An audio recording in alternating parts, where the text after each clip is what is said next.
ये है अहमद मुर्सी की सोच, ये थी अहमद मुर्सी की सोच, ये था अहमद मुर्सी जिसको बिल्कुल सही कह रही हैं मरियम नवाज साहबा के नवाज शरीफ का ना ये विजन है, ना नवाज शरीफ इस तरह के लीडर बन सकते हैं।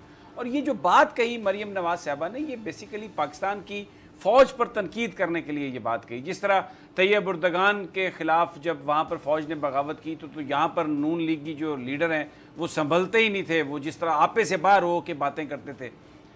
वो ना पाकिस्तान में पाकिस्तान की फ़ौज ने अमेरिका के कहने पर इक़्तिदार पर कब्ज़ा किया हुआ है, ना पाकिस्तान की फ़ौज यहाँ पर कोई अमेरिका की पिट्ठू है। पाकिस्तान की रियलिटीज़ के मुताबिक ये सब कुछ कर रही है पाकिस्तान की फ़ौज। और मुझे हैरत है कि इस तरीके से रिलेट करने की कोशिश की है, क्योंकि मुद्दा राना साहब यही है मरियम नवाज साहबा का कि पाकिस्तान के इदारों पर तनकीद की जाए, पाकिस्तान की फ़ौज पर तनकीद की जाए। आज उन्होंने जिस तरीके से इस सारी सिचुएशन को कंपैरिजन करने की कोशिश की है, एक पैरेलल ड्रा करने की कोशिश की है, ये तो इसका तो कोई आपस में कोई लिंक ही नहीं है। यहाँ पर कौन सा फ़ौज ने इक़्तिदार पर कब्जा किया हुआ है? यहाँ पर तो फ़ौज कह रही है कि डेमोक्रेसी इज़ द फ्यूचर, और जो ट्रांसफ़र ऑफ पावर है उसको पाकिस्तान की फ़ौज ने प्रोटेक्ट किया है। हालांकि पॉलिटिशियंस की परफॉर्मेंस पर बड़े सवाल होंगे, लेकिन फ़ौज ने तो कोई इक़्तिदार पर कब्जा नहीं किया यहाँ पर। जी समी साहब, बिल्कुल देखें, फ़ौज ने इंतहाई तहम्मुल का मुजाहरा किया। नवाज शरीफ साहब के दौर में फ़ौज को जिस तरीके से इन्होंने कॉर्नर करने की कोशिश की, जिस तरीके से फ़ौज के ख़िलाफ़ सरकारी सतह पर प्रोपेगेंडा करवाया गया परवेज़ रशीद साहब की सरबराही में, इन सारी बातों के में हमारी फ़ौज ने बहुत तहम्मुल और सब्र का मुजाहरा किया और उन्होंने पाकिस्तान को जमहूरियत के रास्ते पर चलने दिया और उस हवाले से कोई रुकावट नहीं डाली। लेकिन बात यह है जो आपने बात की सनी साहब, कहाँ डॉक्टर मुर्सी और कहाँ ये नवाज शरीफ। मरियम नवाज साहबा को खुदा का खौफ करो, वो अल्लाह का नेक बंदा था जो ये कहता था कि हम बैतुल मुक़द्दस में जाकर नमाज पढ़ेंगे, और ये मोदी को आपकी साहबजादी की शादी में बुलाते हैं। कोई खुदा का खौफ करो मरियम नवाज साहबा। अभी जो नून लीग का बयानिया है वो क्या कहते हैं कि ये कश्मीर आज़ाद नहीं होगा, और ये एक्चुअली ये कहते ये हैं कि ये फ़ौज है जो मजबूर करती है भारत के साथ लड़ाई करने के लिए, वगरना हम तो कहते हैं कि सड़का हो जान सुनिया मिर्ज़ा यार, फिर ट्रेड हो, कारोबार हो, कश्मीर को छोड़ें जी, अब आप बाकी मसाइल का हल तलाश करें। उसको आप अहमद मुर्सी से कैसे मिला सकते हैं? उनका क्या ताल्लुक है अहमद मुर्सी से? ये तो सारे के सारे इनकी तो क्लिंटन साहब ने लेटर लिख के तो जान छुड़वाई इनकी। ये जिस वक्त परवेज़ मुशर्रफ साहब ने जिस वक्त गवर्नमेंट पर कब्जा किया, माफ़ी मांग कर गए, तो ये इनका अहमद मुर्सी से क्या ताल्लुक? लेकिन ये अच्छा, एक और बात भी राना साहब इन्होंने, जो मैं इससे फिर दूसरे एक मौजू की तरफ मैं जाना चाहता हूँ। आज इन्होंने एक और बात कही कि जी हमें तो ये जो इधर कमीशन बन रहा है इस पर कोई इतराज़ नहीं, कोई बैनुल अक़वामी मालियाती इदारा, यानी पाकिस्तान एक इंडिपेंडेंट कंट्री है, कोई बैनुल अक़वामी मालियाती इदारा यानी बाहर से कोई बंदा आए और वो आके ऑडिट करे, कर्ज़ों की तहकीकात करे, तो फिर हम उसको तस्लीम करेंगे। ये ज़रा उनकी गुफ्तगू अगर आप सुनवा दें, ये क्या कह रही हैं? ये पाकिस्तान की जो सॉवरेनिटी है, जो इंडिपेंडेंस है, उस पर इतना बड़ा कंप्रोमाइज़, सुनिए ज़रा क्या फरमा रही हैं मरियम साहबा। ये कमीशन बनेगा और ज़रूर बनेगा। इस कमीशन को या फिर कोई इंडिपेंडेंट इंटरनेशनल ऑडिट फर्म जो है वो इसका ऑडिट करे, या कोई बैनुल अक़वामी मालियाती इदारा इसकी इन्वेस्टिगेशन की जिम्मेदारी ले, जो इंडिपेंडेंट हो, उस पर ना कोई पॉलिटिकल प्रेशर हो, ना उसका मकसद नालायक आज़म की तरह पॉलिटिकल विक्टिमाइजेशन हो, और ना उसका मकसद JIT बना के किसी को कानून के अंदर ड्रैग करना, कटहरे में बेगुनाह को खड़ा करना हो। अब आप देखें, यानी खुद ये इनवाइट कर रही हैं कि बाहर से कोई बंदा आए, बाहर से कोई इदारा आए और वो आकर यहाँ पर सारी तहकीकात करें। क्यों ये कह रही हैं बाहर से? पाकिस्तान की फ़ौज, पाकिस्तान की एजेंसीज क्यों नहीं अच्छी लगती? ISI पर क्यों शकूक हैं? MI पर क्यों शकूक हैं? NAB पर क्यों शकूक हैं? बाहर से जो चाहे अमेरिका का हो, बरतानिया का हो, जो पाकिस्तान के दुश्मन हैं, जो पाकिस्तान के दुश्मनों को पाल रहे हैं, उनको बुला के उनसे तहकीकात इसलिए करवानी है कि क्योंकि वो तो इनको क्लीन चिट देंगे, वो तो अभी देखें अल्ताफ हुसैन को भी पाल रहे हैं, वो जो बलोच सेपरेटिस्ट हैं उनको भी वो पाल रहे हैं, सारे जो बरतानिया अमेरिका वाले लोग हैं। तो ये मरियम साहबा आज जो इनकी मोहब्बत है बाहर के लिए, जो इनकी मोहब्बत है उन ताकतों के लिए जो पाकिस्तान को तबाह करने पर तुली हुई हैं, उनको कह रही हैं कि जी आप आगे कमीशन बना के आप हमें क्लीन चिट दे दें, क्योंकि ये जो इस वक्त जो तहकीकात होंगी इसमें तो अब जो इरफान मंगी तो पाकिस्तान की जो तरजीहात हैं उसके मुताबिक फैसला करेगा, वाजिद ज़िया तो फिर वो चीज़ें देखेगा जो सामने उसको नज़र आ रही होंगी, वो तो नहीं सुनेगा कि ये कौन है और कौन नहीं है। राना साहब।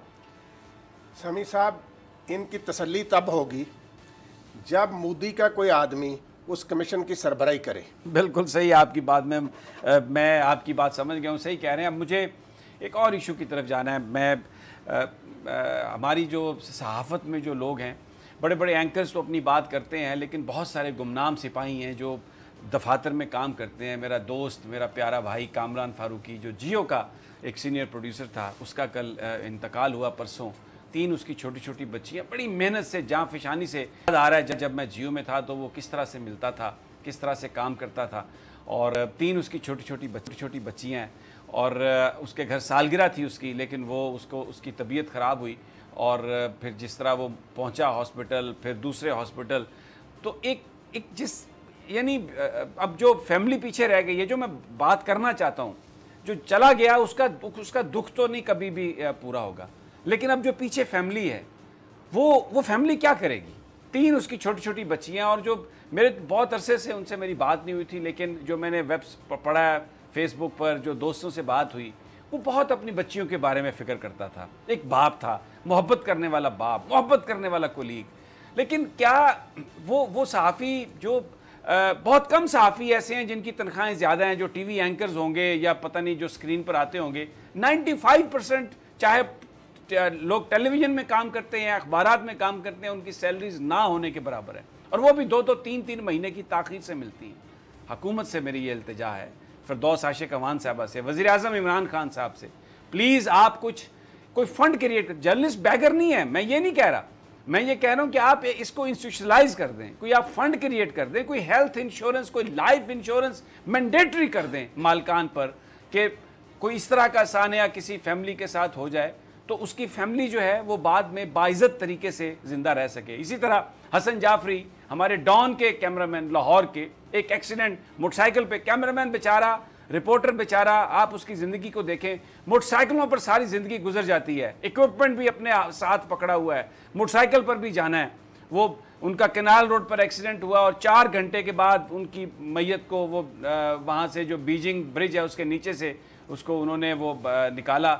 तो अब उसकी फैमिली, अब ख़ास तौर पर ये जो हसन जाफरी हैं, इनकी जो बेटी है, चंद हफ्तों में उसकी शादी होने वाली है, और वो बहुत परेशान थे, शरीफ आदमी। देखिए ये वो लोग हैं जो पाकिस्तान को सारी इंफॉर्मेशन देते हैं, खबरें देते हैं। बहुत सारे लोग आपको टीवी स्क्रीन पर नज़र नहीं आते, मैं बोलता हूँ नज़र आ रहा हूँ, लेकिन इसके ये जो मैं प्रोग्राम कर रहा हूँ, कितने लोग हैं जिनकी एफर्ट है इस पर।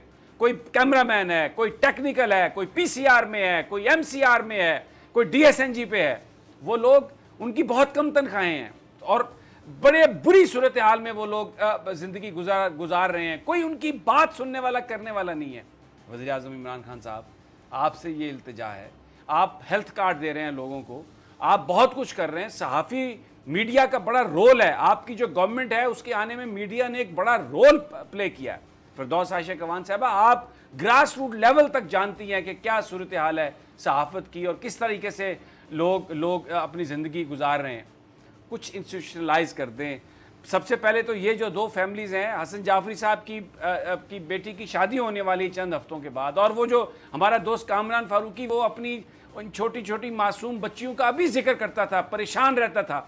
कुछ इनके लिए कोई इमदाद का तो ज़रूर अनाउंस करें, लेकिन इसको इंस्टीट्यूशनलाइज कर दें, कुछ एक बड़ा फंड दे दें, इंश्योरेंस, लाइफ इंश्योरेंस कर दें, ताकि जो ख़ानदान है वो जो जाने वाला वो तो चला गया, लेकिन जो बच गए हैं लोग, वो तो कम अज़ कम अपनी ज़िंदगी को गुजार सके। राना साहब 30 सेकंड है, योर लास्ट कमेंट। जी समी साहब, ये बहुत ही तकलीफ़देह बात है कि मीडिया के जो वर्कर्स की अक्सरियत है उनकी तनख्वाह शुबा बहुत कम है, और ये आपने सही कहा। वज़ीर आज़म इमरान खान साहब से हम ये दरख्वास्त करते हैं कि चूँकि वो कारकुनों के मसाइल को समझते हैं, इसलिए वो सहाफ़ी कारकुनों के लिए फौरी तौर पर एक फ़ंड कायम करें जिससे इस तरह हादसात का शिकार हो जाने वाले, वफ़ात पा जाने वाले या सख्त बीमारी में मुब्तला सहाफ़ियों का इलाज हो सके। तो ये वज़ीर आज़म साहब को फौरी काम करना चाहिए, इसमें किसी किस्म की ताख़ीर समी साहब नहीं होनी चाहिए। बहुत शुक्रिया आपका राना ताहिर साहब। और इस अपील के साथ प्राइम मिनिस्टर इमरान खान और फिरदौस आशिक अवान साहबा कोई फ़ंड क्रिएट कर दें, कोई लाइफ इंश्योरेंस का बंदोबस्त कर दें, कोई हेल्थ इंश्योरेंस का बंदोबस्त कर दें, कम से कम ये हेल्थ कार्ड तो तमाम सहाफ़ियों को दे दें। बहुत ही एक अजीब सूरत हाल में उनकी ज़िंदगी है। इजाज़त दीजिए नाज़रीन, कल फिर इंशाल्लाह मुलाकात होगी। अल्लाह निगहबान।